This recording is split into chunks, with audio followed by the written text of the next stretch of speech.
What's up, guys? So today I am super excited because I got some friends that work at the 8th Air Force Museum, which is just north of Savannah. If you've never been there, really cool place, go check it out.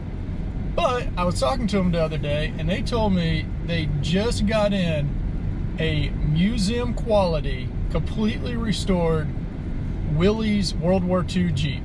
Now, we're talking driving, restored to factory specifications. I'm told it's nearly perfect and it is drivable. So right now I'm running down there and got some friends, like I said, that work there. They're gonna take us back and show us the Jeep. I'm just so excited. I love these things. So if you know anything about these Jeeps, they were instrumental to winning World War II. Dwight Eisenhower is quoted as saying the Jeep was one of the three most important weapons for the Allied victory in World War II. And I won't say more importantly to that, but secondary to that, and what really is near and dear to my heart, the Jeep is what started civilian off-road trucks. It is the first civilian mass-produced four-wheel drive vehicle. When it came back from World War II, it was, the Willys MB Jeep, and they rebadged it and renamed it as the Willys CJ2A. And that is what was the first Jeep sold to the public. And it is almost identical to the one used in World War II. A couple little changes. They changed the steering linkage to make it a little more stable. I'm going to check out the Jeep they got there, see if it has the updated steering linkage, and just see what it's about. But so excited. Anytime I get an opportunity to poke at one of these Jeeps, I can't say no. I don't care if it's running or not. But to have an opportunity to go poke at a running one, I can't say no. So let's go check this thing out.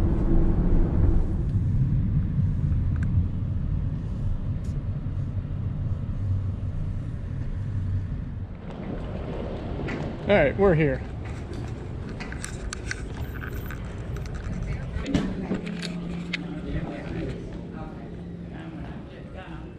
So we're here at the 8th Air Force Museum, and my friend Marv's going to walk us around a little bit. Okay, my name is Marv Ray. I'm a docent at the mighty 8th Air Force Museum in Pooler, Georgia, the only 8th Air Force World War II museum in the United States. Taking us back behind into the exhibition fabrication. Yeah. Did it come with all the blankets? I don't think so.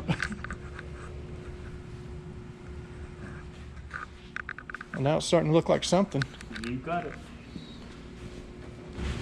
What year did you say this one is? A 43? 43.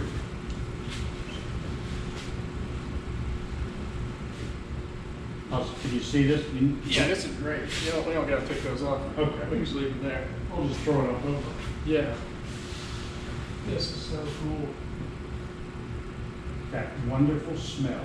It smells right. It does. I think what they're going to try and do is find radios for you. Okay. So Yeah. Get the radios. Yep. So this was a 43. 43. So in 43 and 42, there was an issue with the steering because the steering arm is connected to the front axle. Uh-huh. Under heavy braking, the axle rotates and causes the steering to yank to the left. Yeah.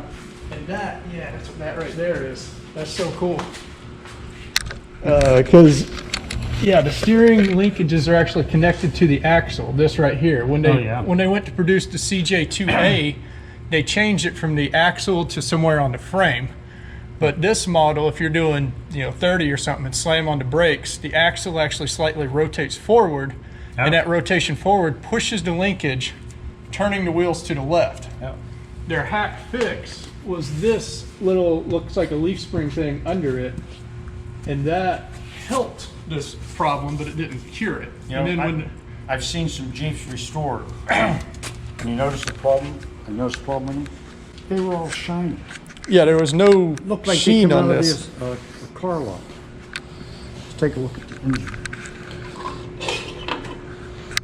So this was was it the Go Devil 60 horsepower engine? Yes. My Willys was 52 horsepower.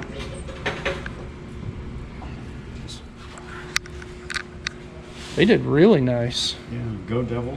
Yep. So what battery is this? Is this a 6-volt or 12-volt? I don't know that.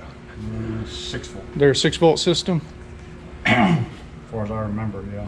But they did a nice job on this. They've done a very nice job on this. This thing's gorgeous. See what they told you the difference is here? Exhaust. Oh, yeah. They didn't have an exhaust coming out this way. So this exhaust is supposed to run to the back. Yes. And other than that, Yep. it's pretty much perfect to the era. That's correct. Even the smell. Yeah, it even smells right. Oh, it does.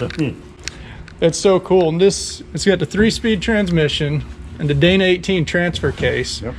And they used a variant of that transfer case, I can tell, the 60s. See the starter button? Oh, that, The ugly round thing there? the round thing next to the pedal? Yep. That's you step on it to start it? Yeah. Even got the mirror on. So this was from someone who passed away and the Yes. family donated it to the museum? Yes. One of our volunteers here, he's on the board of directors, was his brother-in-law. Oh, okay. He happened to live up in Bluffton. So when he passed, That is so nice. I don't think I've ever seen one in person with the canvas roof, because not many of those survived. that's right. I wonder if he had this remanufactured somewhere. Looks pretty nice though. It's very nice and it looks right. I've never seen one in person though with the roof on it. Even the spare gasoline tank looks great. Blackout drive. What did that do? Did that just make it where the headlights didn't shine up? I think it's the little Oh, it turned on those little ones one. instead of the main ones. Yes. So it still gave them some light? Not much, but yeah. It's been such a long time, that's all I remember, I think. Wasn't it Patton's favorite quote when his commanders told him they couldn't make the convoy at night? He told them, your Jeeps come with headlights, right? Only if Patton was tough. Yep. This is so cool. I hope the museum like drives it in parades or something just I'm sure to they make it did. run. When we had the big open house here recently, had a bunch of military, they took it and parked it out front at the entrance.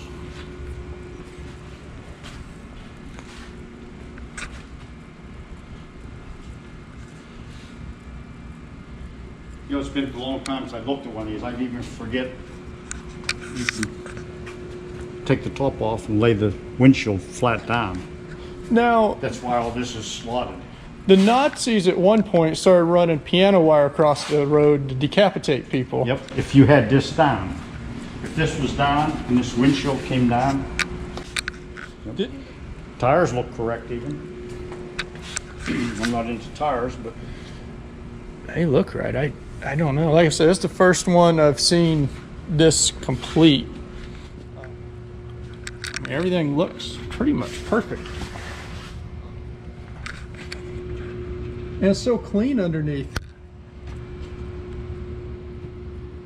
Looks like the engine might have a small oil leak, but that's probably better than they were when they were in service.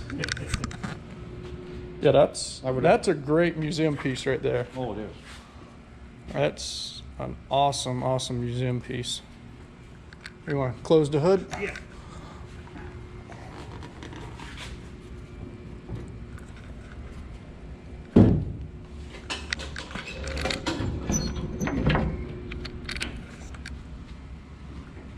It's not going anywhere.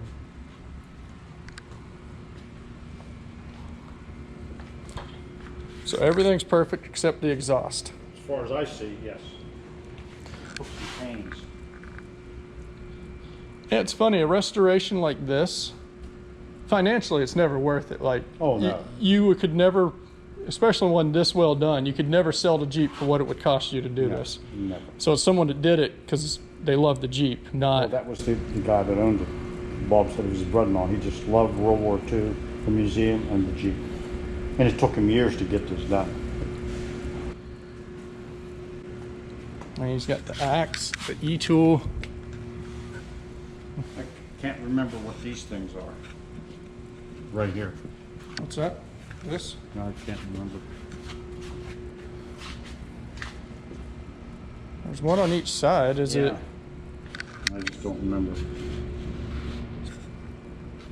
What would be mounted on the side of a Jeep?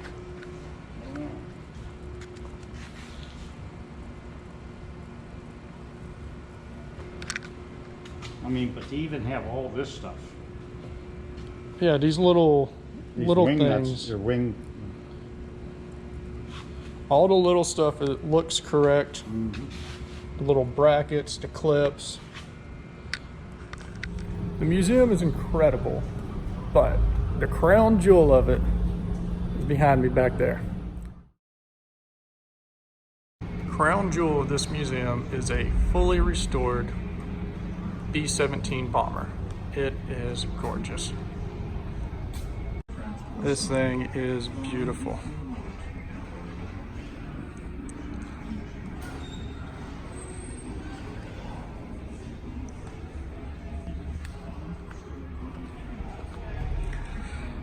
Here she is, crown jewel of the mighty 8th Museum, fully restored B-17 bomber. And they've done a meticulous, beautiful job restoring this thing. Well, that's going to do it for me today here in Savannah, but if you get the chance, definitely come check out this museum. Well worth your time. Until then, be good.